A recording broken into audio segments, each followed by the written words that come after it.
how to set work profile on Android. Hi everyone, this is Kate and I'm back with another video. Now without any further ado, let's get started.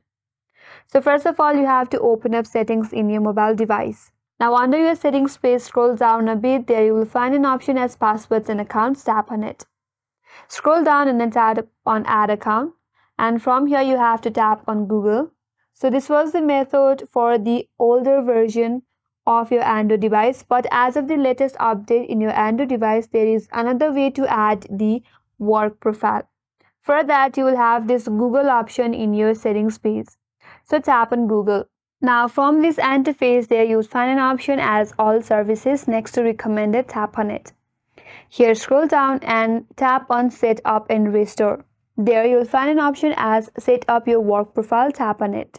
Now tap on next. Now you have to scan or enter the code provided by your IT admin. Now you can simply scan the code, or if you want to enter the code manually, there you'll find an option to enter code manually at the bottom left corner. Tap on it. Now type in the code that is provided by your IT admin. After that, tap on next, and after you do that, you will be able to add your work profile in your device. And that's all for today's video. Hope this video helped you, and if you are new to our channel, make sure to subscribe, like, comment and hit that notification bell icon. Thanks for watching and I will see you on next video.